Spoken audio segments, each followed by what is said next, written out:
Greetings, I'm Jim Finley. And I'm Kirsten Oates. Welcome to Turning to the Mystics.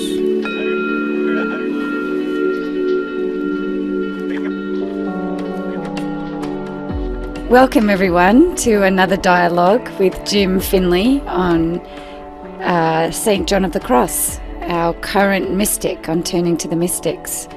Welcome, Jim. Thank you. Good to be back with you. Good to be with you, very, very much. Well, I listened to session 2. It's beautiful, and there are a lot of wonderful quotes from John of the Cross in the Lectio you offered, and people will be able to read those in the show notes. I've copied a few of them myself. I wanted to start by asking you about what seems to be arising as the meta theme of what St. John of the Cross is trying to teach us. And what I'm hearing is that he's trying to help us understand the infinite love of God as a direct experience. Yes, that's a good place to start. Mm-hmm. So one of his themes in all of this is that love produces likeness and equality, that we become like what we love. And so he's saying that since our faith teaches us that God is love, and that God is infinite love, when we experience something of God's infinite love for us, and that love enters into our heart, it evokes within us a love for the infinite love. And it's our love for the infinite love that produces the likeness or equality between ourselves and God in love. And also produces an awareness of what it is that's hindering that transformation into that equality, which is the mystical state, really, in love. So that's really the meta thing. That's his theme underneath it all, is understanding the nature of love and infinite union with infinite love that's infinitely in love with us, and because God is love. And that transforms us into love. It transforms us into love because since God is love, who creates us in the image and likeness of love, then love is our origin, love is our nature, and love is our sustaining ground.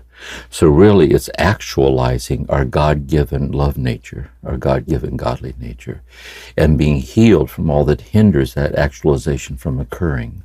See? So this love is transforming us into itself. We're being drawn out beyond all that hinders that transformation, which is a foretaste of heaven, really, which is eternal life. That's really helpful. Thank you for clarifying that.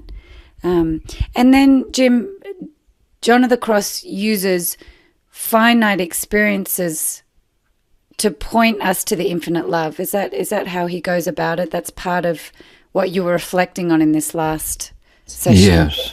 Yes. That there's different ways of approaching it. So let's say, for example, let's say we start with the finite experience. Well, I will use the example that he uses in nature, the midst of nature. And so he says that in the beginning, the beauty of nature can be seductive through possessiveness of heart, like we try to own it or have it. He said, but when, say, we spend a day alone in the mountains, he said, the way he puts it, we realize the beloved has passed this way in haste. That as we start seeing tracings of divinity in the contours of the mountains. So in the beginning of the concreteness of the mountains, or this is anything, the ocean, the smell of a rose, the darkness of the night, a child's laughter, the beloved's face. In the concreteness, we get intimations of the love that's incarnating itself in that intimately realized experience. And then he says, as the purification deepens through love, we realize, he says, walking in the mountains, my beloved is the mountains. See, that God's the infinity of the mountains, where the mountains are embodying forth the love of God.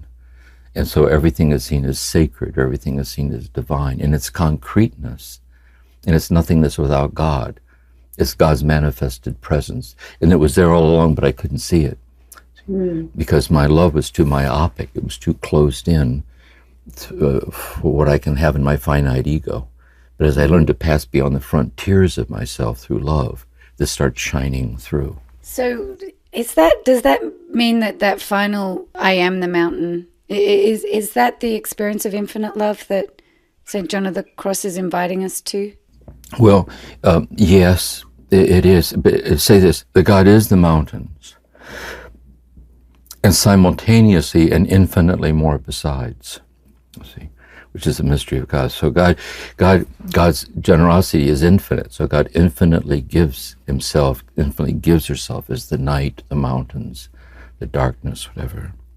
And that infinite generosity of giving, which we receive, God in that infinite giving remains infinitely more besides, see, which is what it means to be God. And so in a way it means while we're still on earth, it's really foreshadowings of paradise. See, even though while we're still here, we're in this love that permeates everything about being here in some unexplainable way. It can become habitual. And so and John of the Cross is inviting us to experience the fullness of love in the finite world, but that the infusion of the infinite is part of that experience. Is that? Yes. But I think it's like this. There's this Ornstein. There's this phenomenological, this psychologist. He talks about the mandala, like gazing at a sacred object. So I say here the mandala is the mountain or the rose or the face of the beloved or the child or whatever it is. He said the thing is, the longer you gaze at it, the less obvious it gets. See? So in the gazing upon it, and gazing is a sustained attentiveness, like a loving gaze. And so through the love in the gaze passes beyond the externals of the thing into the divinity of the thing. It's revealing itself to us as precious, see? Something intimately realized. Yeah. So for those of us on this path, drawn to this path, becoming more present at that finite level, introducing a loving gaze, this contemplative gaze, into the way we look at, I'm looking at a tree outside my window, or I know you've got the ocean outside of your window. Is that part of the way we can orient? It is. Here's my sense of it. Let's say when we hear talk like this, in some sense, we recognize what John of the Cross is talking about. Because we've all had moments, like you say, the tree, the stone, the flower, the child. We've all had a moment an awe moment. The setting sun. We've all had those little moments. See? What John of the Cross is saying, in those moments we're a momentary mystic. See? In that moment we're momentarily in the intimate immediacy of the divinity of myself and all things. See, it's like this, unexplainably so. But John of the Cross is saying, but notice how these realizations, which come to all of us in different ways, they tend to be fleeting. They tend to be fleeting because although they're very deep, they're also very delicate and subtle. See? And therefore, the customary preoccupations start to move in on us again. The agenda at hand, the project, what I'm in the midst of, and off we go again.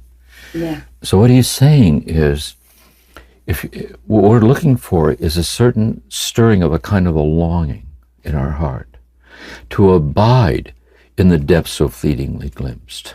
See, it's like with this nuptial imagery of marital love as the symbol for this. That a person who begins to fall deeply in love with someone, they're not content with simply occasionally running into the person out on the road. See, they long to abide like this. And so the thing is, if we could start to notice a longing for the abiding, which is the path. See, he's offering trustworthy guidance and how that longing might be actualized. See, instead of these little fleeting touches, we might listen to the longing for the abiding union, which is an echo of God's infinite longing for us to abide. It's a foretaste of heaven. So how is that longing fulfilled? See, that's this teaching. See, what is the process by which we're healed from what hinders us from abiding in what's so fleetingly glimpsed? And then what John of the Cross is helping us with in terms of how we might stabilize in that, there's some passive components and there's some active components. And in this section, we're actually looking at things we can do, effort we can take. Yeah.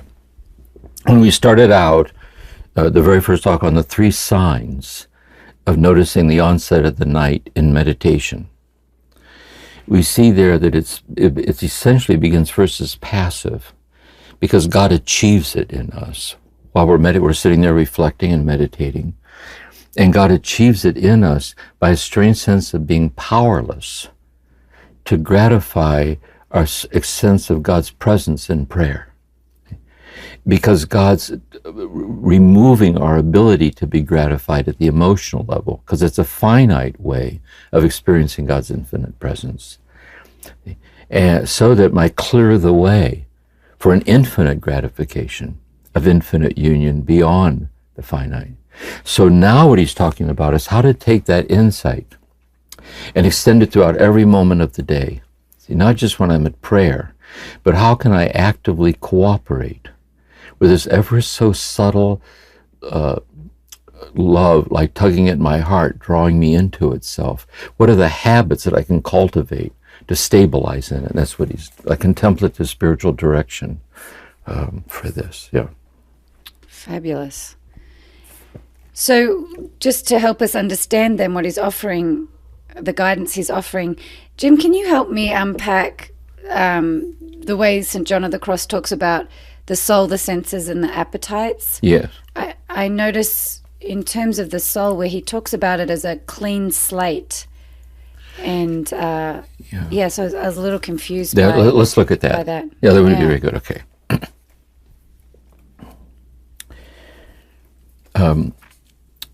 Let's say that let's say the soul is the interiority of ourself, is our soul. We might say the soul is a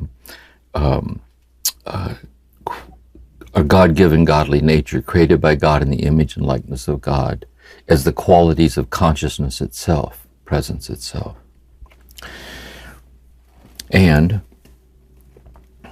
in this consciousness of our soul, of the surrounding world, there are the senses.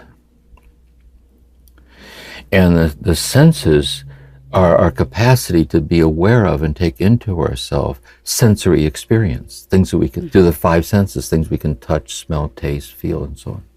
Mm-hmm.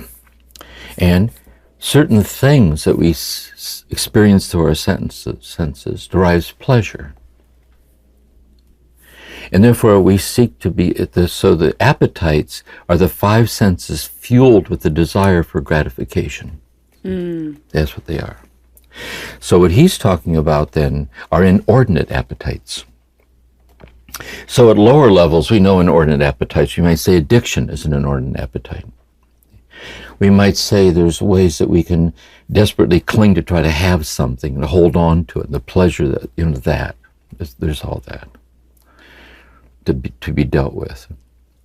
But what he's saying is this: since the soul is a tabula rasa, that is, the soul's a blank tablet, tabula rasa, everything that comes into the soul, everything we internalize as our ideas, our convictions, our understanding, our thoughts, our feeling, it all comes through the senses. It all comes through the senses. And since all the senses are finite, and since everything the senses perceive are finite, and since the pleasure that's given to us in the things that the senses perceive is finite, therefore we cannot at the same time hold on to that level of gratification as our base of operation and clear the way for this infinite gratification of this infinite love like this. And so we have to learn to let go of being gratified at that level by seeing that there's something about it that's infinitely less than what I'm looking for. It doesn't mean that it's not good. It doesn't mean the pleasure there isn't real. God created the pleasure. God created the thing. But because it's finite, we've been touched by a love, an infinite love, in which we have to liberate ourselves or let go of our attachment to that finite gratification to clear the way for an infinite gratification. And it's a challenge because we're attached to our finite gratification. Mm-hmm. See, that's the thing. It's myopic. I mean, it's claustrophobic with respect to the Great Awakening. Yes. But we're dearly fond of it. You know what I mean? We're just dearly fond of it. So this is a very subtle thing he's talking about here. Help me understand how does God then impact the soul? Can the soul, if we make way in the way you're describing, is that God finds God's way to our soul, or God's already infused in the soul? Or well, yes, we would say first in a general sense, in this Christian context here, that God awakens the soul through faith.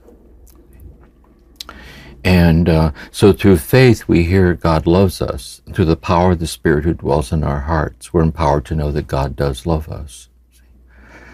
And then we're called to follow Christ so this faith then is this kind of obscure certainty in our heart, as in a mirror darkly, that God's one with us and with us through faith. And we also know that the measure of this faith is love. And that's how God comes into our heart. Now, John of the Cross is saying all that's true. But what's also true is if with the eyes of faith, I'm sitting quietly and I turn to see a rose on the table, I can somehow see in the presence of the rose something of the presence of God. And the beauty of the rose gratifies me. So I see, yes, the rose gratifies me. I smell the rose, it gratifies me. But I also know shining through that gratification is a call to an infinite gratification of the God who's lovingly creating the rose right at that moment and creating me smelling the rose right at that moment. So I begin to see that everything, the concreteness of things starts shining through with a presence that calls me to acknowledge the gratification in the senses. But then I see that everything in the senses becomes kind of translucent to this infinite love shining through everything. And so I'm called to go beyond that finite gratification that I can have. Yes. To enter more deeply into the love that's shining through it. That's the subtlety of it, I think. Yes. But the experience of that infinite connection to God is through the senses. It comes that's right. Yeah. That's right. He's going to see later in book 2 is also through the mind, through faith. But right now he started the first phases. So it's called a night. See, because it's a purgation, because of we're so attached to our customary finite gratification of the finite, to be lured beyond it. See, but all love is like this. We'll talk about as we keep going here. Any deep love, whether it's marriage for the child or for a classroom of students or for a community or the poet or the artist, all love, the deeper the love gets, see, it asks of us nothing less than everything. See, out of love we have to lean into it. We have to devote ourselves to it. And so there's a certain sacrifice at a certain level. That's asceticism. We're denied at a certain level to be gratified at a deeper level. And he's trying to, that's the artistry of the deepening of love, I think. Yes. And it's challenging because the vehicle for the finite gratification and the infinite gratification is the same vehicle, so you can't just that's right. kind of turn in a whole different direction. It's a subtle shift within the construct, the same construct. That's right. And this is a critical chapter here in these first 11, is chapter 11. And he kind of breaks this down bit by bit. See? And so what he's saying is that it's so the hindrance to God is not the thing, because God creates it. It's not the senses, God creates it. It's not the pleasure, God creates it. See, all that's created by God. Nor is it the initial gratification that initially comes through the beauty of it, the pleasure of it. That's created by God. What he's talking about is a kind of a secondary reflection or secondary awareness that yes, it is so lovely, but it echoes with an infinite love. See? And therefore, if I close myself off and function at that level only, see, it's not enough for me. You made our hearts for thee, O Lord, and our hearts are restless until they rest in thee. And St. Augustine says, so we realize then at a certain level we hold in abeyance, functioning at the level of immediate gratification to keep the heart open for the infinite gratification that subtly is shining through it. And through that sustained activity of keeping an eye on our heart that way, the longing to abide in the infinite union grows stronger and stronger. And is it also true that we can't sustain gratification at that first level? It's fleeting, like the beginning where we started with this is that we might have that initial gratification or that moment, but it's fleeting. So even wanting to maintain at that level is challenging. I think that this is my sense of it. That's a good point, really. Let's say there's that immediate sense of the presence of God shining through the gratification, the rose, the flower, the child, and it's fleeting. That is fleeting. We can't hold on to it. But the more we actively refrain from the clinging to function at that level where we can have it, that the presence of God shining through the sensory starts becoming an underlying habitual state of the way we see everything. It starts becoming and that's the light that starts shining through the night. See? That instead of becoming something fleeting, there's a kind of a subtle underlying sensitivity to the depth or the divinity of the concreteness of things, as sacraments of God, or the sound of water, the darkness of the night, whatever. That's where he's heading, that's where he's taking us. Turning to the mystics, we'll continue in a moment.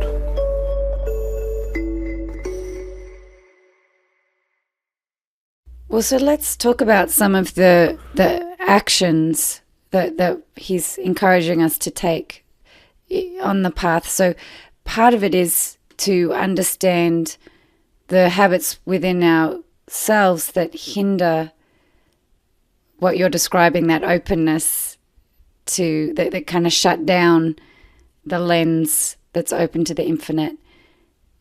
Is that right, Jim?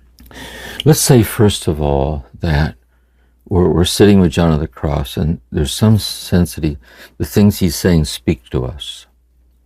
Like we resonate with what he's saying. We sense the beauty of it or the depth of it. And but because it's so subtle, we have to keep just sitting with it. The more we sit with it, the clearer it gets. So what I want to reflect on here is in chapter 11, where he kind of gravitates towards kind of these clarifications. So I'd like to share to me what some of the things that helped me. I shared in the talk that I gave on this experience that I had on a plane on John of the Cross. Yes, I was going to ask you about that, actually. Yeah. On gratification of the senses, detachment. Mm-hmm. And the attendant set down the coffee, and my coffee was cold. So I ding, ding, ding, like. And it didn't have cream and sugar. It had no cream and sugar, yes. It was cold, no cream and sugar. It was not to my liking. And I kept looking over my shoulder. You can't get any service around here. Back detachment from sensory gratification. Mm-hmm. So, and then I consciously saw what I was doing. Mm-hmm.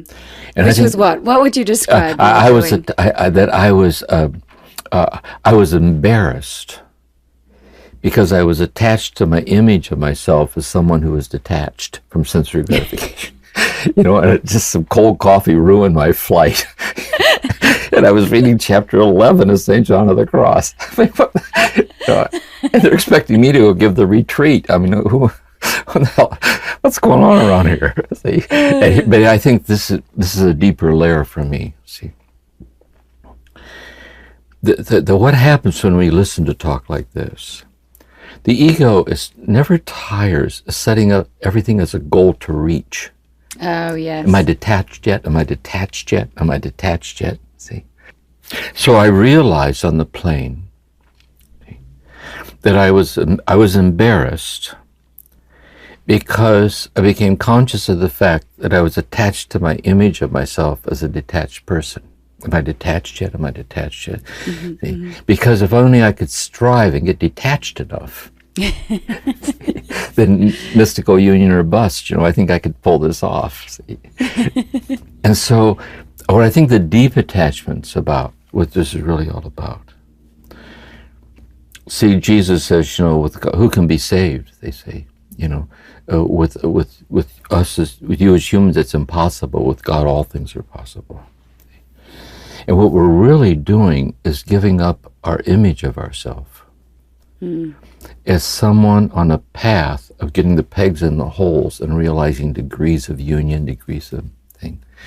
Because it's actually my deep acceptance of my inability to live up to this that opens the way for the irrelevancy of that and realizing God's infinitely in love with me in my inability to do it. And that's the deep detachment. See? It's the deep detachment of myself. And in some way, the measure of God's love for me is determined by the measure to which I measure up to something. But since the love is measureless, vast and pure in all directions, it doesn't mean we don't need to do our best to overcome hindrances that hurt ourselves and others. It's a moral imperative.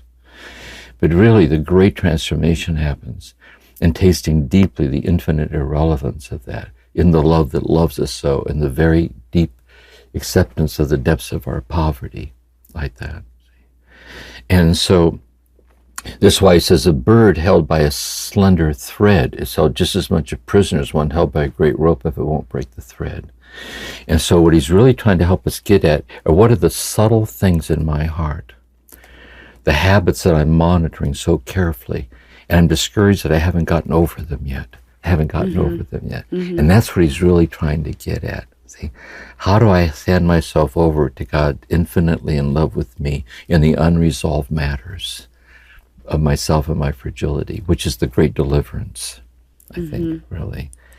And Jim, were you just, when you talked about the ego, are you suggesting the ego kind of works against us in that journey, or that desire? Yeah, my sense of the ego, in terms of the context in which we use it, let's say, basically speaking, the ego is created by God. So God wants us to have a healthy ego. Because if our ego isn't healthy, we suffer, and the people we live with suffer. Okay? And so our ego is our self-reflective bodily self in time and space in relationship with others and with the earth. It's me sitting here now in the human experience. You sitting here now, the people listening to this, this is our human experience, is our ego. Okay?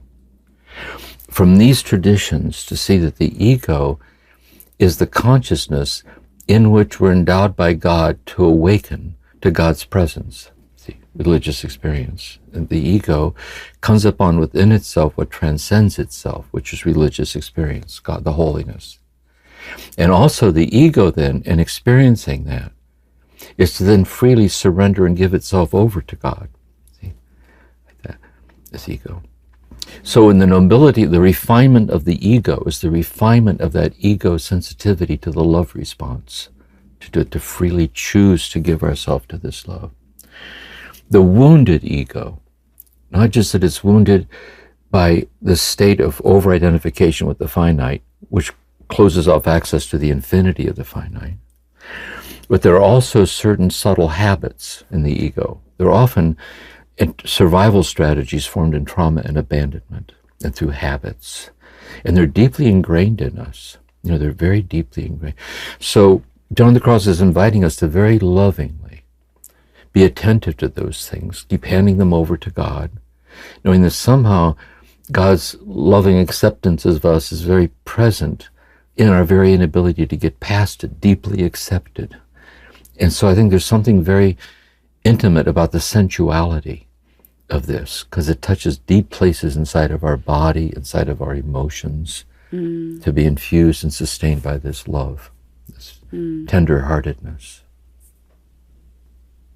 So it sounds like the starting point is more about being open to be loved by God, like to kind of in a circular motion keep coming back to that as the grounding point. So that's right. Kind of no matter if my efforts fail me, or if I notice myself getting attached to a path or outcomes, or like the keep coming back around to God loves me, even in wherever I'm at.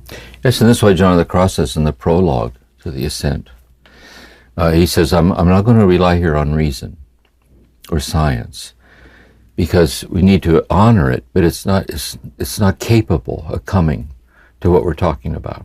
He said, I'm going to base everything on Scripture. And by Scripture, he means primarily for him is Christ. And the very essence of the gospel, the good news of Jesus Christ, is what we're talking about right now. Jesus was always approaching people in the midst of an unresolved thing, acknowledging it, seeing right through it into the person God was infinitely in love with, and the self that God contemplated in him before the origins of our life is hidden with Christ in God, before the origins of the universe. And in his gaze, they could see this birthless, deathless love self. And so experiential salvation is placing our trust in that. Yeah. But easier said than done. Yeah. Because we don't easily give up. The ego doesn't easily give up its claim in having the final say in who we are. Even though its claim is that we're still not worthy enough yet. For the love of God. For the love of God, for the love of myself. Yeah. Loved. Because see, if I can bear being finitely loved, I cannot bear being infinitely loved, because there's no control in being infinitely loved. And so it becomes an act of trust, like very deep trust. And so John of the Cross is trying to tell us this is not primarily at the level of concepts or ideas. He's going to look at that in Book 2 on faith, on the transformation of knowledge. He's saying it starts in something as simple as our bodies, and in gratification, in understanding what it is that truly gratifies, ultimately speaking, and how can I be released from myopic, one-dimensional gratifications through God's grace into this infinite gratification. As the holiness of my breath, my body, my touch, what I touch, and how is everything like that, I think. Wow. Yeah, that just hearing you say that makes me want to take a pause and put myself back in my own body, because it's so easy to get caught up in the thoughts, the ideas, and so just for me right now, just to take a breath and feel my feet and feel myself in my own body and what's happening in my environment. Seriously, yeah. Or let's say this too. Let's say in deep, intimate love with someone, that kind of mutual handing yourselves over to each other, deeply seen and deeply seeing in love. Or let's say in seeing a child, a small child, and you're smitten by it. You're smitten by it. Or in death, sitting at the deathbed of your dying mother or father or something, there's certain moments that are so physical in this mystical sense, like somehow our body embodies this love like this. And what would it be like to be surrendered over to that? How could I be permeable to this? And so present. Exactly, so present. Because I think really, these experiences of God, really, when you always like listening to people describe these moments, they always describe them as a heightened sense of presence. There's a heightened sense of presence in which they themselves become more present in this oneness with this presence. In some way, that's kind of wondrous to them. It's almost like a communion in presence. And so John of the Cross is saying the sensuality of that, it's not an abstraction. It's so much, it's your whole It's your hands and your face and your beating heart and your breath. It's the concrete immediacy of yourself, incarnating this presence like that. It's a very mysterious thing, really, I think.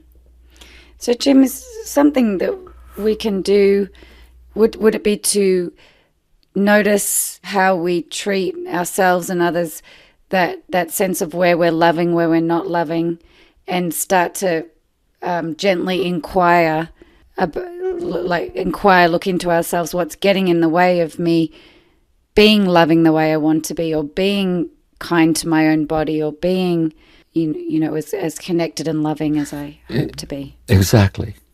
I do think that. For example, I'll take married love, for example, then I want to take meditation with ourselves. Two people, when they meet, they fall in love, and because they fall in love, they got married. And in the marriage, what they discover is that little by little, in all kinds of complicated ways, the tone they use with each other, the way they react to each other, the way they withhold intimacy from each other, the way they're reactive with each other, without acknowledging it. And little by little by little, it starts to crumble away. See? And so they say, look, if we're not careful here, we could lose the whole thing. See? And so how can I calibrate my heart to habituated sensitivity? See? Because it's by committing ourselves together in that. See? And likewise, when we're alone in a room, like sitting in meditation, whatever. See? This is why I say we catch ourselves in the act of perpetuating violence on the part of us that needs to be loved the most. Namely, the part of us that doesn't meditate well enough yet. The part of this it's enough to make God sit on a stone somewhere and weep. See? And it's the essence of the violence in the world is in our heart. See, here's the very place that needs it the most, is the place that we offer or we abandon it by giving up on ourselves. I think I'll go watch television, have some brownies. You know what I mean? I can't handle this God stuff. And so and so what we're trying to do is neither invade nor abandon. See, because that's God, that's Christ. And so we're keeping an eye over our heart, over our attitudes, because attitudes lead to actions. And we're trying to habituate these Christ-like attitudes and actions toward ourselves, other people, and really all sentient beings, all animals, the earth, like the holiness of everything. Yeah. So, Jim, is there a orientation after hearing this talk that we might, after reading John of the Cross, like a slight shift in our orientation that we might begin to have? I want to answer this. I want to answer as a therapist, or as, say, a contemplative spiritual director, where you would be your own therapist, your own director. Okay. So let's say that you come to me and you're challenged by this, by what you're going through, and also you're feeling the desire to be faithful to this, but at the same time there's things going on at home, there's things going on at work with your health, who knows, dealing with. And so you're looking for some kind of guidance of how to stabilize and keep your balance in the reality that you're in the midst of. See? So let's say that we engage then in a dialogue with each other, which would be the dialogue you'd have with yourself. Okay. And so a few things that might come out of the dialogue. One would be this. I think sometimes under stress, just when we need the most to pause, to have a quiet time, it's harder to pause because we're already late. We hit the floor running. And so one option is an inner act of freedom. To say, before I leave tomorrow, I'm going to take 30 minutes or 15 minutes. And the only agenda, I'll light a candle or open the scriptures, whatever it is, but I'm going to exercise my freedom, to give myself over to God. And if I'm driving to work, I can be driving to work stressed. But I can say, my car's a traveling hermitage. In Via, I'm on the road. And God's infinitely loved with all these people. See, in Via, we're on the way somewhere like this. And when I get into the parking lot, I can pause for just a minute. Help me to be present here to this. Also, throughout the day, I can take little mini breaks through the day. And I can stand up and walk around the room, or I can go down a hallway and come back, get a cup of tea and taste it when I sip it. I can practice little mini moments of recalibrating my groundedness to being present and managing things as best I can. Likewise, when I get home, so we can do things like that. And then on the other hand, the other side of it, we look at the realities of what you're facing. And are there any options that you have to make things a little bit better? Or are there any options in your attitude towards those things that would be more reality-based, more loving, more kind of like that? And so I would think what we're suggesting here is that we would have that kind of sensitivity with ourselves. See, so if we could have John of the Cross as our spiritual director, and sit down and pour out our heart, what would he say? I mean, what would be his tone or his stance towards us? And we're trying to cultivate that towards ourselves, a habit like that, and then share it with other people. Yeah, I think it's also good if there's just even one person in your life who in some way does see you this way, and increase your gratitude to God for that person in your life. Too. So, yeah. One last question. You mentioned in the talk, and you've said it a few times, that St. John of the Cross is beautiful, but hard to understand. I can't remember your exact words, but challenging. And confusing, I think was one of the words you used. And I was going to ask you, how long in your life were you confused by John of the Cross? When did it suddenly become clear? Well, I think it was different for me in this sense. At home there was all this trauma. And I started having these experiences as a child, like God sustaining me in the trauma. And in the 9th grade, I started reading Thomas Merton. And I didn't yet even know about John of the Cross or any of these mystics yet. And so I was living in this cloistered monastery, in complete silence and chanting the Psalms and so on. And it was in that silence I began to have these experiences of God's presence in the silence. So when I would talk with Thomas Merton about these experiences, he started to guide me in reading the mystics. So I remember the first time I walked out into the woods with John of the Cross and sat down and opened it. See, at one level, it was hard to understand. I could just tell a lot of it went right over me. But because of the silence and because of where I already was, I really experienced it like, it was like listening to music, or it was like going right to my heart or into my stomach. I just felt, it's like a deeper way to understand what it means to understand. That something deep within you recognizes what he's talking about. See? And it matters. It mattered. And so I was fortunate that way, I think, that I entered into the relationship with John of the Cross, his deathless presence in that way. But I think because we are who we are, we approach it as we approach it.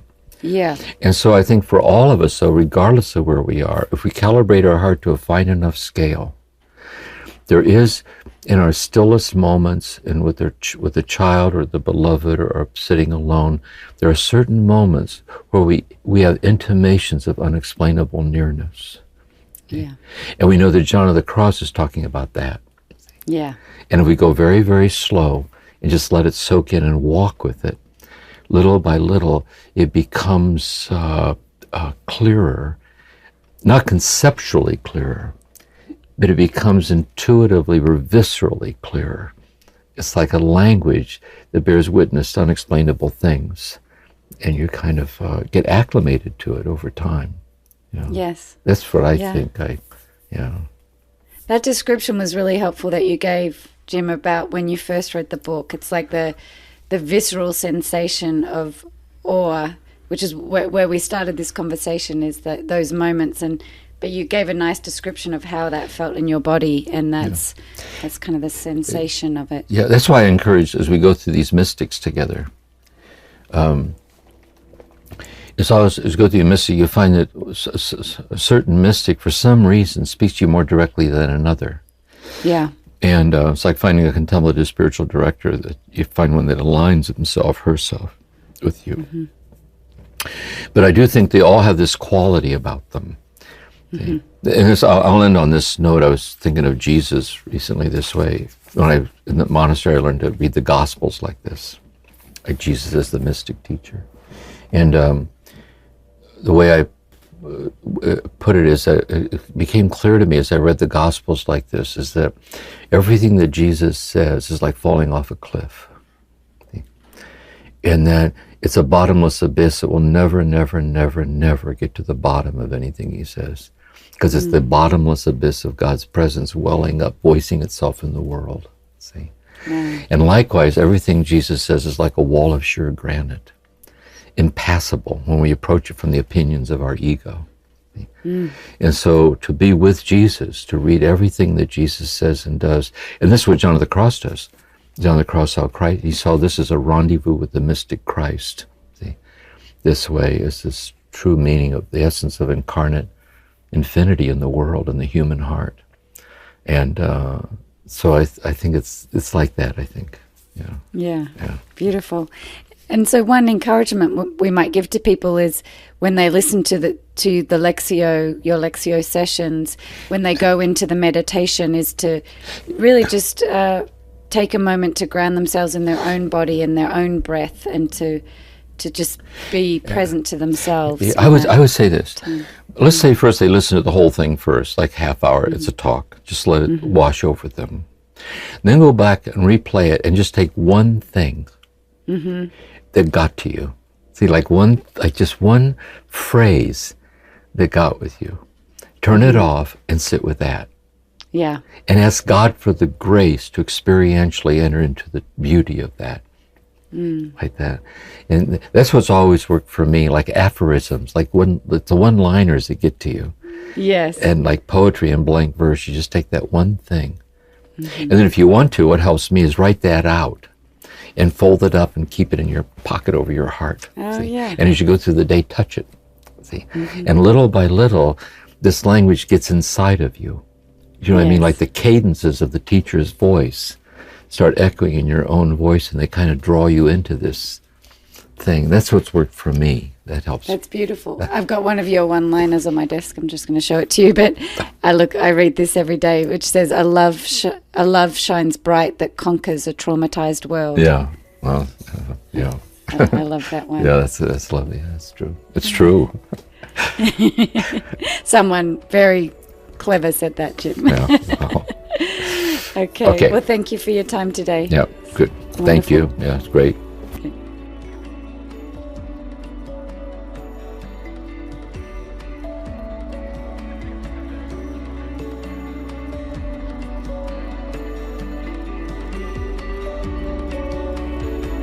Thank you for listening to this episode of Turning to the Mystics, a podcast created by the Center for Action and Contemplation. We're planning to do episodes that answer your questions. So if you have a question, please email us at podcasts@cac.org or send us a voicemail at cac.org/voicemails. All of this information can be found in the show notes. We'll see you again soon.